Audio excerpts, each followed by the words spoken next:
Les trois rois mages, Balthazar, Melchior et Gaspard, portant l'or, l'encens et la myrrhe, étaient partis à la recherche de l'enfant Jésus. Mais comme ils ne connaissaient pas bien le chemin de Bethléem, ils s'étaient égarés en route, et après avoir traversé une forêt profonde, ils arrivèrent à la nuit tombante dans un village du pays de Langres. Ils étaient las, ils avaient les bras coupés à force de porter les vases contenant les parfums destinés au fils de Marie, et de plus, ils mouraient de faim et de soif. Ils frappèrent donc à la porte de la première maison du village pour y demander l'hospitalité. Cette maison, ou plutôt cette hutte, située presque à la lisière du bois, appartenait à un bûcheron nommé Denis Fleuriot, qui vivait fort chichement avec sa femme et ses 4 marmots. Elle était bâtie en torchis avec une toiture de terre et de mousse à travers laquelle l'eau filtrait les jours de grande pluie. Les 3 rois, vannés de fatigue, heurtèrent la porte, et quand le bûcheron l'eut ouverte, prièrent qu'on voulût bien leur donner à souper et à coucher. « Hélas, braves gens, répondit Fleuriot, je n'ai qu'un lit pour moi et un grabat pour mes enfants, et quant à souper, nous ne pouvons vous offrir que des pommes de terre cuites à l'eau et du pain de seigle. Néanmoins, entrez, et si vous n'êtes pas trop difficile, on tâchera de vous arranger. » Ils entrèrent donc. On leur servit des pommes de terre qu'ils dévorèrent de grand appétit, et le bûcheron et sa femme leur cédèrent leur lit où ils dormirent à poing fermé, sauf Gaspard qui aimait ses aises et qui se trouvait fort à l'étroit entre le gros Balthazar et le géant Melchior. Le lendemain matin, avant de se remettre en route, Balthazar, qui était le plus généreux des 3, dit à Fleuriot : « Je veux vous donner quelque chose pour vous remercier de votre hospitalité. »« Nous vous l'avons offerte de bon cœur. »« Mais nous ne tendons rien de vous, braves gens, » répondit le bûcheron en tendant la main tout de même.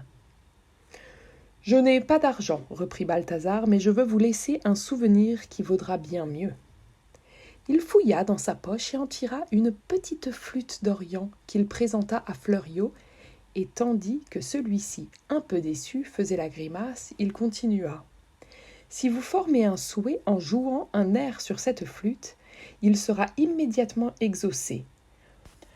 Prenez-la, n'en abusez pas, et promettez-moi de ne jamais refuser ni l'aumône ni l'hospitalité aux pauvres gens. » Quand les 3 rois eurent disparu, au tournant du chemin, Denis Fleuriot dit à sa femme en soupesant dédaigneusement la petite flûte dans sa main.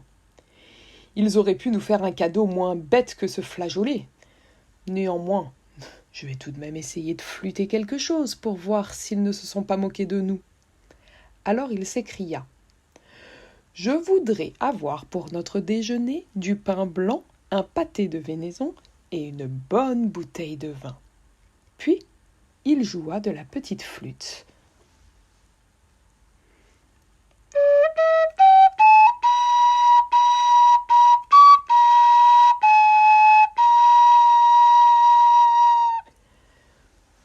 À son grand ébahissement, il vit sur la table, couverte d'une fine nappe blanche en soie, le pain, le vin et le pâté demandé. Dès qu'il fut certain du pouvoir de la flûte, il ne s'en tint pas là, comme bien vous pensez, et il demanda tout ce qui lui passa par la tête. Il flûtait du matin au soir. Il eut des habits neufs pour sa femme et pour ses enfants, de l'argent de poche, une table abondamment servie, et, comme il ne lui suffisait de souhaiter une chose pour l'avoir aussitôt, il devint, en peu de temps, un des richards du canton. Alors, à la place de sa hutte à demi effondrée, il fit construire un superbe château qu'il remplit de meubles précieux, de tapisseries majestueuses, et le jour où la construction et l'ameublement furent achevés, il donna une grande fête pour inaugurer sa nouvelle demeure. Autour d'une table richement servie, étincelante d'argenterie et de lumière, il avait réuni tous les gros bonnets de l'endroit. Lui-même se tenait au haut bout avec sa femme parée comme une châsse, tandis que les musiciens installés dans une galerie supérieure régalaient les convives de leurs plus joyeux airs. Afin que le festin ne fût pas troublé, il avait ordonné à ses gens de ne laisser sous aucun prétexte les fâcheux et les mendiants entrer dans la cour, et même il avait proposé à la porte 2 grands diables de vallée armés de bâtons jusqu'aux dents qui avaient pour consigne d'écarter tous les porteurs de besaces des environs. Aussi sûrs de n'être point dérangés, les invités s'en donnaient à cœur joie, jouant des mâchoires, humant le bon vin et s'ébaudissant à ventre déboutonné. Or ce soir-là, les 3 mages, ayant déposé leurs présents aux pieds de l'enfant Jésus, revenaient de Bethléem. En traversant la forêt, ils reconnurent le village où ils avaient couché, virent le château tout illuminé, et Gaspard dit à Balthazar : « Je serais curieux de savoir si notre homme n'a pas mesuré de ta petite flûte, et si, depuis qu'il est riche, il a tenu sa promesse d'être doux envers les pauvres du monde. » « Voyons voir, » répondit Balthazar. « Allons vérifier. » Ils s'accoutrèrent en mendiants, changèrent leurs belles robes contre des haillons et se présentèrent à la porte du château en demandant l'hospitalité pour la nuit. Mais on les reçut fort mal, et comme ils insistaient, menant grand bruit, Fleuriot mit la tête à la fenêtre et, apercevant des mendiants, commanda qu'on lâchât les chiens à leurs trousses, de sorte qu'ils détalèrent au plus vite, non sans avoir les jambes fort endommagées. « Je m'en doutais, maugréa sceptique Gaspard, qui avait été mordu au mollet. « C'est bon, répliqua le géant Melchior, il ne l'emportera pas en paradis. Il saura ce que pèse la rancune des 3 rois mages. » Cependant, les convives continuaient à banqueter joyeusement.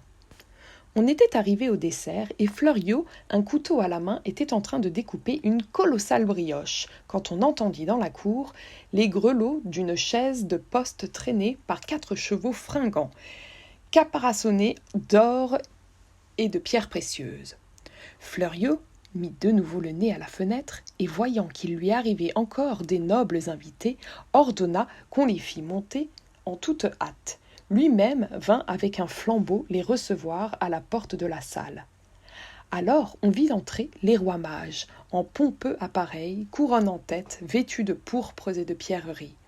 Fleuriot, qui avait reconnu ses anciens hôtes, fit bonne contenance, et avec force salutation les pria de prendre place à table.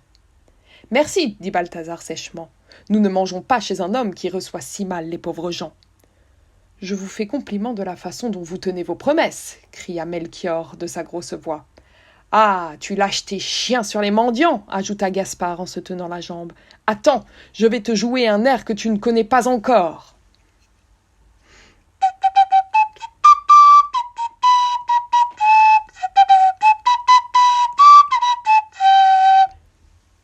En tirant de sa poche sa petite flûte, pareille à celle qu'on avait donnée à Fleuriot, il la fit résonner terriblement. En un clin d'œil, la table des convives, le château s'évanouirent, et le bûcheron se retrouva seul et nu sur la lisière du bois, devant sa hutte en ruine, avec sa femme et ses enfants en haillons. « Heureusement, il me reste ma flûte, songea-t-il. » Mais il eut beau fouiller ses poches percées, la flûte avait disparu, avec les 3 rois mages. Et c'est depuis ce temps qu'on a à coutume, lorsque l'on coupe la galette des rois, de mettre soigneusement de côté la part des pauvres.